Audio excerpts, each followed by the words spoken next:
اس کا شکار، اس کے درخت اور گھاس سب کچھ قابل احترام ہے۔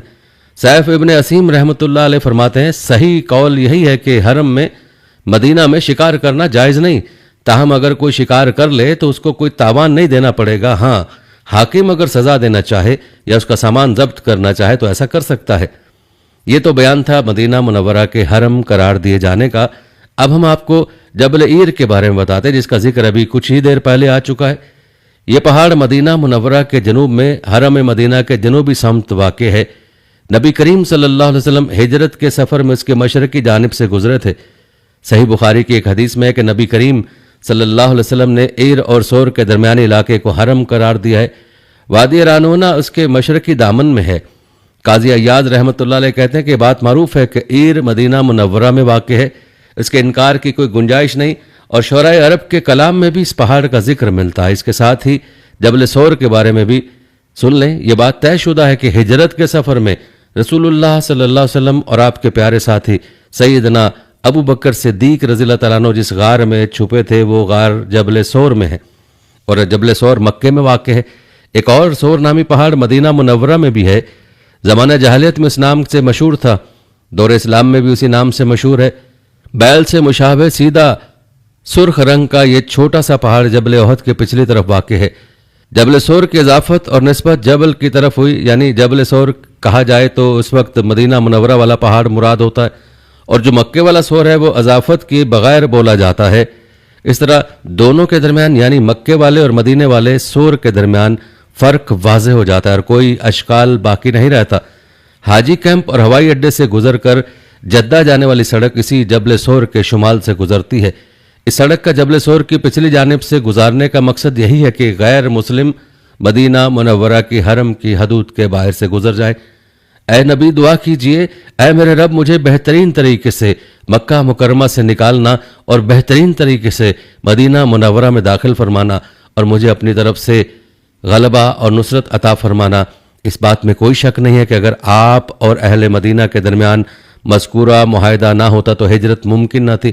آپ نے اپنے ساتھیوں کو حکم دیا کہ مدینہ منورہ میں اپنے انصاری بھائیوں کے پاس چلے جائیں۔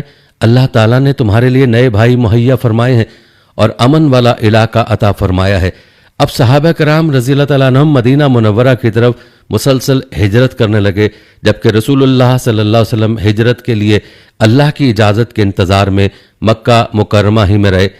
جب قریش نے محسوس کیا کہ مسلمان آہستہ آہستہ جا رہے ہیں تو انہیں یقین ہو گیا کہ نبی کریم صلی اللہ علیہ وسلم کے ساتھیوں کو کوئی محفوظ جگہ مل گئی ہے۔ انہیں خطرہ محسوس ہوا کہ کہیں رسول اللہ صلی اللہ علیہ وسلم بھی نکل نہ جائیں، چنانچہ وہ اس سلسلے میں مشورے کے لیے دارالندوہ میں جمع ہوئے۔ ان میں سے کچھ نے کہا کہ ہم خود ہی اسے نکال دیتے ہیں، کچھ نے کہا نہیں، ہم اسے قید کر دیتے ہیں، جب کھانے کو کچھ نہیں ملے گا تو خود ہی مر جائے گا۔ ابو جہل ملعون کہنے لگا اللہ کی قسم میں تمہیں ایسا حتمی مشورہ دیتا ہوں کہ تم اپنی باتیں بھول جاؤ گے۔ اس پر لوگوں نے کہا اچھا تو پھر بتاؤ۔ وہ کہنے لگا ہم ہر قبیلے سے ایک ایک نامور، طاقتور اور بھرپور نوجوان لیں، اسے تیز ترین تلوار مہیا کریں، پھر وہ سب مل کر یک بارگی آپ پر حملہ کر دیں۔ اگر آپ اس طرح قتل ہو جائیں تو آپ کے قتل کی ذمہ داری تمام قبائل پر پڑے گی، اور میں نہیں سمجھتا کہ قبیلہ بنو ہاشم سب قبیلوں سے لڑائی مول لے سکے گا۔ لازماً وہ خون بہا پر راضی ہو جائیں گے، اس طرح ہم اس آفت سے نجات پا لیں گے۔ چنانچہ اس رائے پر اتفاق ہو گیا۔ ادھر سیدنا جبرائیل علیہ السلام فوراً نبی کریم صلی اللہ علیہ وسلم کی خدمت میں حاضر ہوئے اور آپ کو ان کے منصوبے سے آگاہ کیا اور کہا آپ رات اپنے گھر میں نہ سوئیں۔ اسی وقت اللہ تعالیٰ نے آپ کو ہجرت کا حکم دیا۔ اس رات آپ اپنے گھر نہ سوئے بلکہ آپ نے سیدنا علی بن ابی طالب رضی اللہ تعالیٰ عنہ کو بلایا اور حکم دیا کہ میری سبز چادر اوڑھ کر میرے بستر پر لیٹ جاؤ۔ انہوں نے ایسا ہی کیا۔ آپ باہر نکل گئے، وہ لوگ دروازے پر کھڑے تھے۔ آپ نے مٹی کی ایک مٹھی اٹھائی اور ان کے سروں پر بکھیرتے ہوئے گزر گئے۔ وہ ایسے اندھے ہوئے کہ آپ کو دیکھ ہی نہ سکے۔ آپ سورہ یاسین کی ابتدائی 9 آیات پڑھتے ہوئے تشریف لے گئے۔ اس وقت سیدنا ابو بکر صدیق رضی اللہ تعالیٰ عنہ آپ کے ساتھ مکہ ہی میں ٹھہرے ہوئے تھے۔ ابو بکر صدیق رضی اللہ تعالیٰ عنہ بھی ہجرت کی خواہش ظاہر کی تھی، مگر آپ نے ان سے فرمایا تھا جلدی نہ کرو، امید ہے اللہ تمہیں کوئی ساتھی عطا فرمائیں گے۔ ابو بکر رضی اللہ تعالیٰ عنہ اسی وقت سمجھ گئے تھے کہ وہ آپ ہی ہوں گے، اس لیے انہوں نے 2 اونٹنیاں خرید لی تھیں، انہیں چارہ وغیرہ گھر ہی میں ڈالتے تھے۔